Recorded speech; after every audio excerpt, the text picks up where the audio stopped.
Even the finest of the best in professional sports experience the stress of winning a significant championship. The pressure of the spotlight caused problems for Greg Norman, Phil Mickelson, Dustin Johnson, and Jordan Spieth. Jean Van de Velde, however, had the greatest failure in golf history, obviously.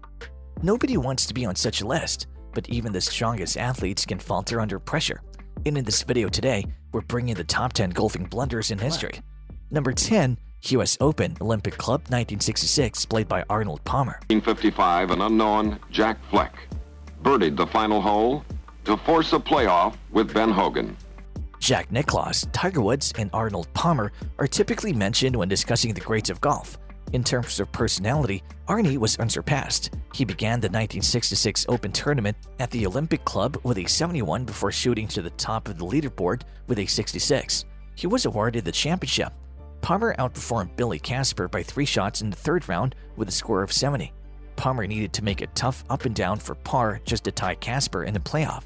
Casper finished -1 to +3 for Palmer in the 18-hole playoff the following day. Palmer would not go on to win another major in his career. Palmer's legacy, however, is solid and safe. Number 9. Rory McIlroy, the Masters of Augusta National 2011. You know the storylines and the stakes for him. McIlroy was hailed as the upcoming superstar before the 2011 Masters. As an 18-year-old with unruly hair, he began his professional career in September 2007. In 2009, his first participation in the Masters tournament, he finished T20. In 2010, he won his first professional tournament at the Quail Hollow Championship. After finishing third at the PGA Championship, he qualified for his first Ryder Cup, where he went 1-1-2 and earned a significant half point in the singles match against Stuart Sink as Europe prevailed 14.5-13.5. It was not to be, though. While Tiger Woods, Jason Day, and Charles Schwartzel were gaining ground, McIlroy had a +9. On hole number 10, where McIlroy snapped hook his drive to the left between cabins that we as TV watchers never even get to see, the wheels came off. Although McIlroy did steady the ship in the last stretch, a final round 80 left him with a T15. The young McIlroy was obviously nervous, but he overcame those fears to win the following major, the US Open at Congressional, by 8 strokes. Number 8. The Masters 1996 at Augusta National by Greg Norman. The 1986 and 1993 Open Championships were the 2 majors that Norman was able to win. But on a Sunday in Augusta, Georgia in 1996, he succeeded in setting a record that hasn't been beaten. Nick Faldo was 6 shots behind Norman at the beginning of the round. With 11 holes remaining, he even had a 4-shot lead. However, Norman began to back 9 with 3 consecutive bogeys before hitting a shot into Race Creek at the 12th hole. On the par 5 holes, at the 13th and 15th, he gained 2 strokes back, but his hopes were destroyed when he hit another ball into the water. Faldo prevailed by 5 strokes. Still, it was the biggest lead ever surrendered in a PGA event, much less a major. It was one of Norman's 9 top 6 finishes at the Masters. Number 7. 1991 Ryder Cup at Kiowa Island, Mark Kalkovechia. Modern golf fans undoubtedly know Kalkovechia best as Tiger Woods' close friend, but he also won the 1989 British Open and was a 13-time PGA Tour champion. With 4 holes remaining in his match against Colin Montgomery, Kalkovechia was 4 up. It was clear that all he needed to do to win was to win or have one of the last 4 holes.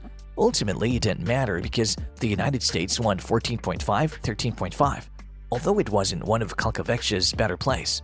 Number 6. Lorena Ochoa, 2005 US Women's Open at Cherry Hills. 33 to the flag, uphill, what wind there is. Nicole Perro, who finished the weekend 2 strokes behind Ochoa after a slow start of 74, was eliminated from the race after shooting 78-78. Ochoa herself had a 77 on Saturday, but 4 birdies on the back 9 let her take the lead going to the last round. Ochoa, who was then in her 3rd season on the LPGA Tour, was overcome with anxiety though. Ochoa would later go on to win the 2008 Kraft Nabisco Championship and the 2007 Women's British Open. Liking all the info so far? Then go like, share, and subscribe now.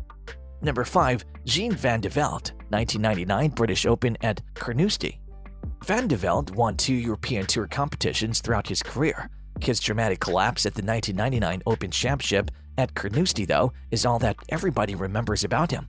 Van de Velde was on the 18th tee and needed a double bogey to win. An awful drive off the tee stayed in bounds but was far from the mark. Van de Velde chose to take the riskier shot rather than the safe one. He collided with a grandstand before bouncing off the Barry Burn wall and landing in some terrible rough. Barry Burn, a water hazard, was struck by his third shot. As he contemplated whether or not to hit out of the burn, Van de Velde was pictured there without shoes and with his pants rolled up. His fifth shot after taking a drop found a bunker. He made it up and down for a triple bogey, eliminating him from the playoff that Paul Lawrie eventually won. Number 4, Jordan Spieth, Augusta National 2016 Masters. Spieth's Masters odds have risen due to a recent surge in form, but at the 2016 Masters, Spieth was a top player in the world and the defending champion, holding a 5-shot lead going into the back 9. Spieth, though, swiftly hit a rough patch as he bogeyed holes 10 and 11, then dumped 2 balls into Race Creek at hole 12. Spieth recovered a few strokes but fell to T2, 2 strokes behind Danny Willett. Velde, who was in the booth and was observing Spieth, compared it to Norman's collapse. Number 3, US Open at Winged Foot 2006, Phil Mickelson. In terms of professional golf, Mickelson has accomplished everything. He has 3 Masters green jackets, he won the PGA Championship in 2005, and then in 2013, he triumphed in the Open Championship against all odds. However, Mickelson has placed second in the US Open 6 times, with the 2006 edition at Winged Foot being the most well-known. Mickelson didn't need a driver off the tee like Van de Velde did, but since he's Phil, he did. The tee shot was way left by the concession tent. The ball only traveled 25 yards when he attempted to go for the green because Mickelson hit a tree. His 4th shot was to the opposite side of the green from his 3rd, and he missed the bogey putt. A par would have given Mickelson the victory, and a bogey would have put him into a playoff. Instead, he would have holed out for a double bogey. Jeff Ogilvy triumphed instead with a score of 5. Nevertheless, Mickelson's "I'm such an idiot" remark stole the spotlight. Number 2, 2009 Watson British Open at Turnberry. Playing in the championship for the first time in 2 years. Watson is unquestionably one of the greatest golfers to ever play, so this one hurts. Watson played 65-70 at Turnberry, the course where he defeated Jack Nicklaus in the Duel in the Sun in 1972 to tie Steve Marino going into the weekend. On a challenging day at Turnberry, Watson would shoot a 71 to take a 1-shot lead into the final round. Watson was irreliable as ever, but Stuart Sink was making a strong move. Watson required a par on the 72nd hole, but his approach rolled off the green and went over. He missed his par putt by 10 feet and his chip by the same amount. Well, with a putter. Even though Sink easily defeated Watson in their 4-hole playoff, who would have turned 60 in 2 months, Sink appeared sad to have done so. Number 1, 2010 US Open at Pebble Beach, Dustin Johnson. Johnson is the number 1 golfer in the world, the reigning Masters winner, and of course the favorite in this tournament according to the Masters odds. He also lost the 2010 PGA Championship due to a contentious bunker rule, despite winning the US Open in 2016 in that tournament. Johnson, who had won the previous 2 PGA tournaments held there, had a nightmare at Pebble Beach, demonstrating the power of anxiety. Graham McDowell had a 3-shot advantage going to the round, but Johnson made a triple bogey on the 2nd hole and a double bogey on the 3rd. A final round 82 dropped Johnson to T8, but McDowell managed to hold on to claim the title. We all have bad days on the golf course, but competing for big championships and playing professionally makes it much harder. It must be unbearably stressful. The video comes to an end there. Please share your thoughts in the comments area. If you enjoyed watching this video, then don't forget to like, share, and subscribe. See you in the next video.